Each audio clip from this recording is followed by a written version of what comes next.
Hello and welcome to Talking Democracy. I'm your host, Darrell Hamlin. Today we're recognizing the annual Famous Figures competition here in Ellis County. Our guests are Brenda Meder, the Executive Director of the Hayes Arts Council, and Tom Drabkin, who's a fifth grader at O'Laughlin Elementary School in Hayes, and this year's first prize winner as Indian political activist Mohandas Gandhi. Our young historians learn a lot every year from this event, and you'll learn a lot from Tom and Brenda today on Talking Democracy.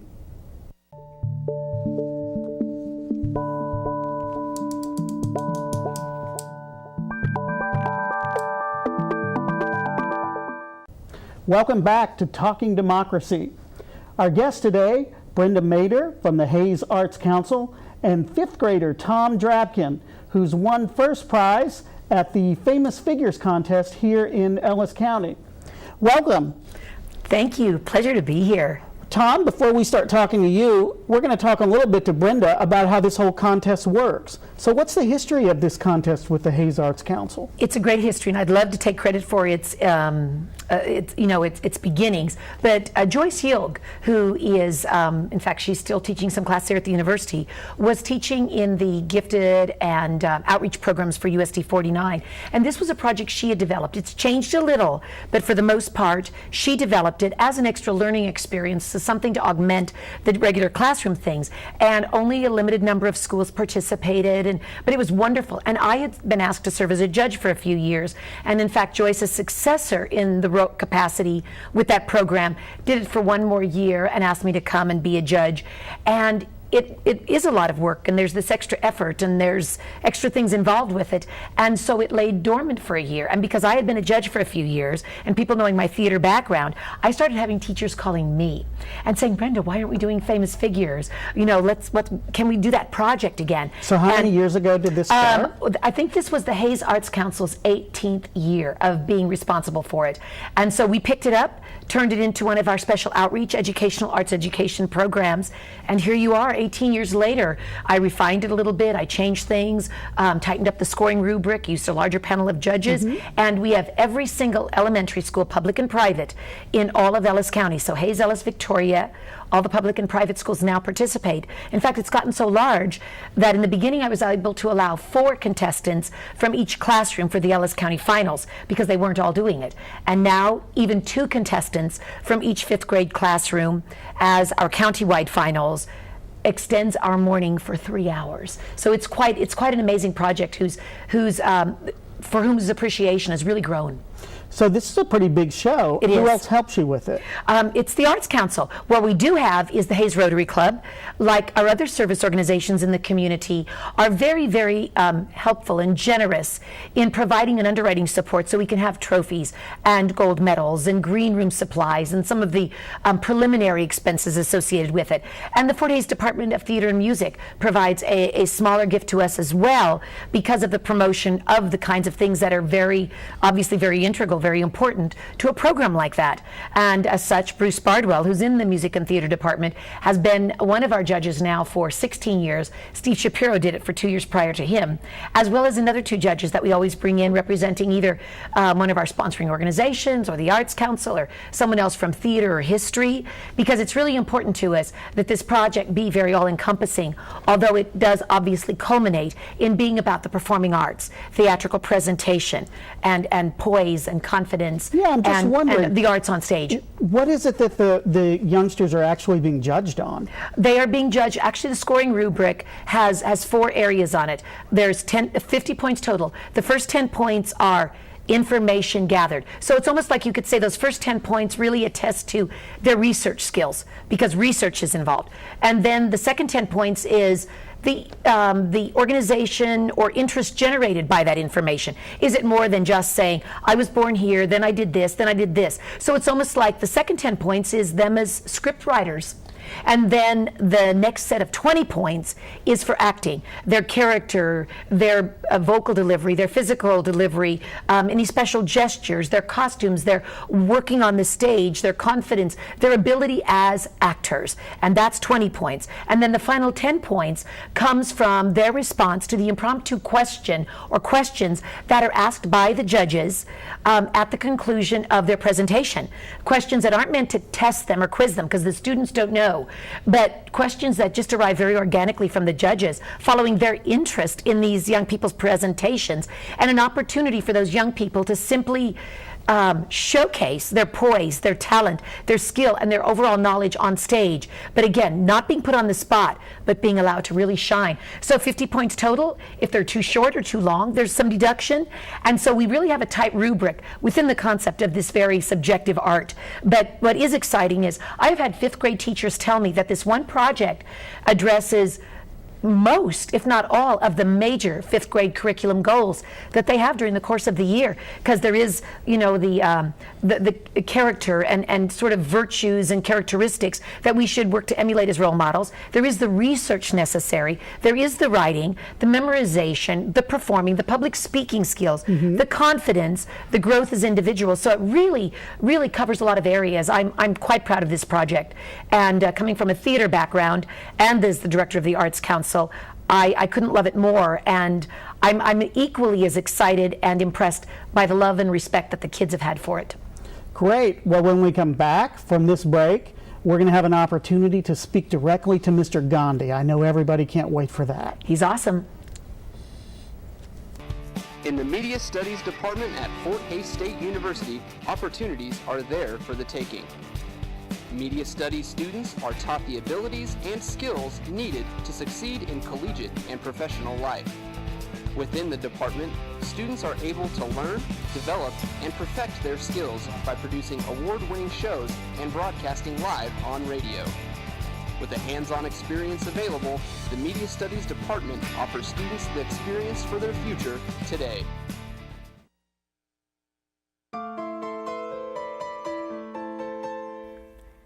Euthanization has decreased 22% since the 1970s. However, approximately 6 to 8 million dogs and cats are put in animal shelters each year, with 3 to 4 million of those being euthanized. Today's average animal shelter contains over 25% of dogs that are purebreds. Most pets come to find themselves in shelters for a variety of reasons: family tragedies, unlucky circumstances, or irresponsible owners. It is only with help from people like you that we can help prevent the overpopulation problem. Adopt a pet from your local Humane Society. Even if you can't adopt a pet, contact your local animal shelter and find a way to get involved. Volunteers are always needed. Please be a responsible pet owner. Save a life. Add some joy to your own world.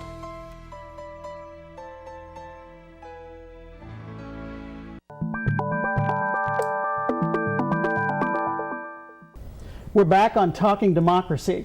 One of our guests today is a very special, famous figure, Mr. Gandhi of India. Welcome, Mr. Gandhi. Thank you. So tell me, what is your full name? My full name is Mohandas K. Gandhi. Now, a lot of people would think that your first name is Mahatma, but that's not right. No, people called me Mahatma because I was a leader, and the Indian words mean great soul, and they thought I was one of those. Well, how did you feel about being called Great Soul? I thought it was an overstatement, and that it was more of them cooperating than me leading. I think that if it wasn't for them, I wouldn't have, we wouldn't have gotten India's independence. You seem like a very humble man. Was that part of the power? Yes, I mean, if you lived like a Brahmin, or as an Indian word would say, rich people, you wouldn't feel bad. You would feel bad for the lower class untouchables, as we called them, and you can't really feel bad. You need to be them to be able to fight back. So what was your professional training before you became a political activist? I was taught law in London when I was in college, basically. So you practiced law? Did you ever get into any trouble before you went to India? Before I went to India? Well, before you went on to your great work, the great campaign of your life. Of course, everyone gets in trouble. And one of them was when I was going to go to a law job in South Africa. I was on the train and they kicked me off because a white man didn't want to sit by an Indian on the train in a first class ticket, which I had and bought. So was that an experience with discrimination that really changed things for you? Yes, I mean, the reason I went down there was because I had some law courts in London, and I did horrible. And I took a lower law thing in South Africa. And if I didn't get kicked off that train, I wouldn't have gone on to see my other ideas. So what was the situation with the British that caused all this conflict that you got into the middle of? Well, the only thing that we really cared about was them treating us just as equally and fairly as they treated one of their own. And if we wouldn't accept them just beating us or throwing us away like we were pieces of trash. We cared that they thought of us as equal people. Well, what choices did you have when it came time to confronting them? We could either beg them to change, we could travel to other places, and we could rise up in violent rioting. Violence, that doesn't sound like your style. So what did you choose? We chose none of them. We chose Satyagraha, as the word is. It's basically what Satyagraha is you tell the truth about an unjust law or unjust in general, and you fight against it. So when you fight against it, does that mean you actually break the law? Yes, but you don't do it violently. All you do is go against it and just never give up. So, but don't you get arrested? Of course, and I've been to jail for 7 years, and overall, and you can still keep fighting in prison because if you refuse to do what they say, then that is really Satyagraha. But it almost doesn't make sense, because how can you further your cause if all of your followers are in jail? Because if the jails fill up, then where do they put the rest of them? Because if you have enough people, eventually you can break through the overpowering power. So how long did this campaign against the injustice, how long did that last? Many years, tons and tons of years. We just kept on fighting for our freedom. So what were the kinds of things that you did in order to raise attention to the injustice? We wore our own cloth and not wearing any of the British manufactured cloth.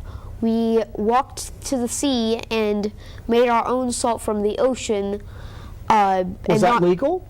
No, it was illegal, and we went to jail for it. But if again, the jails fill up and they can't do anything about it. So filling up the jails is a way of getting their attention. Yes, definitely. So what would you like everybody to remember about your work?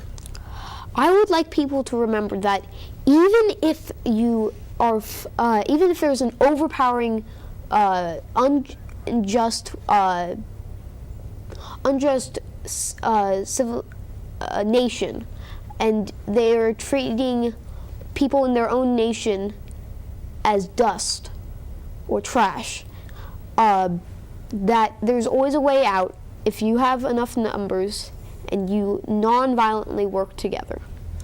But that seems pretty risky, because maybe it'll work with somebody like the British, who have a long tradition of being gentlemen.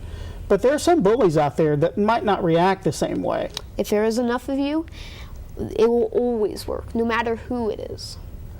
This was just a certain case that we had the British against us. You were not a young man when you began this part of your life. No, I wasn't. I was a pretty elderly man, as it would be called. So, and this campaign was really toward the end of your life. Yes. It must have been pretty hard. Well, I mean, if you can bear to be treated as dust, you have enough power to be treated like a normal person, and that's what we thought. So how did this affect your family life? Were you married?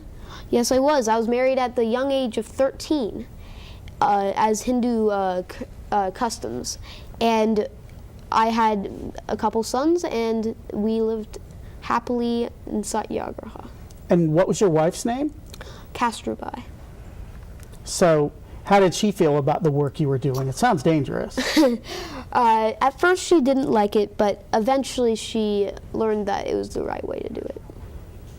Okay, well, what else, if you were going to be talking to other famous figures in the future, what would you say is the most important thing? You mean just in general? In general, yes. I would say that, you mean just to be... Well, anybody who's going to be famous for making a difference in the world, what kind of advice would you give them? Do not be famous in a violent way that could hurt other people. Only do it if it's a non-violent way that benefits all people. Well, those sound like admiring words to live by, and when we come back, we're going to meet Tom Drabkin. He's in there somewhere, and we'll talk about the role of a lifetime as Gandhi. How to drink and drive. Step 1.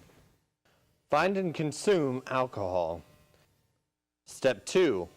Get through your friends and or family and find your car.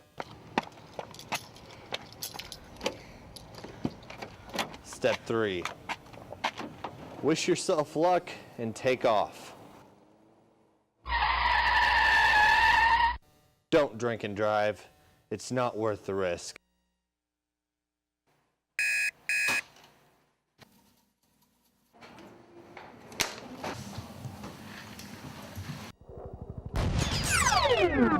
This isn't a good lifestyle to have. Quit hitting the snooze button. Get up and go in the morning. Feeling fresh and clean helps boost your self-confidence. Start your day with some fruits and breads, like oatmeal. Exercise releases endorphins that make you feel happy and energetic. Live healthy.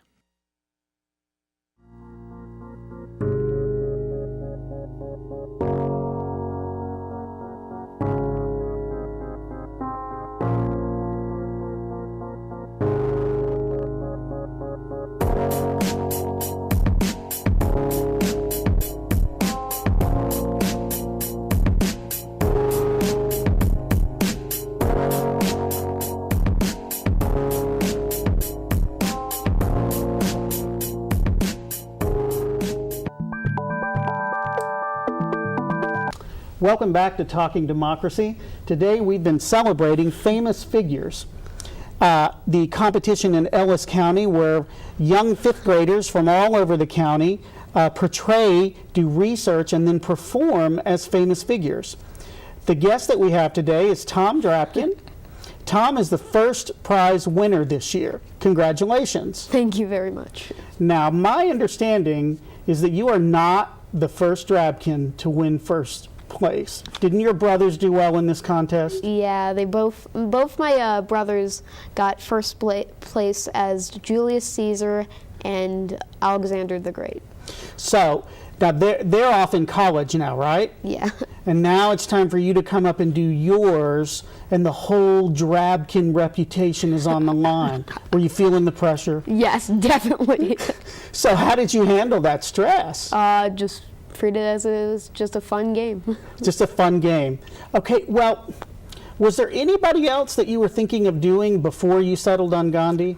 Well, I mean, both of my brothers, Julius Caesar and Alexander the Great, were warlords, and I was thinking to be Napoleon Bonaparte before to carry on all the warlords. And I watched a movie about Gandhi. My father suggested it to me, and we watched it, and it was so good. I just had to do Gandhi. So, it kind of started with a movie for you then. Yeah.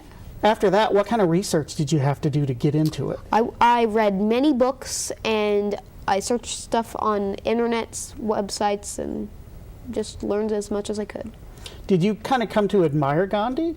Yes, because after you learn about someone so much, you have to think, this is a really interesting person, and interesting about his philosophy and other things like that.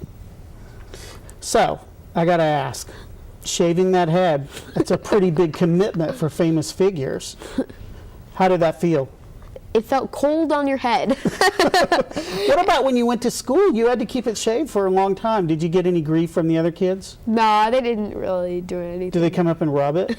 Unfortunately, yes. Okay. So, are you ready to have your hair back? Yes, definitely. Just in time for summer. Yeah.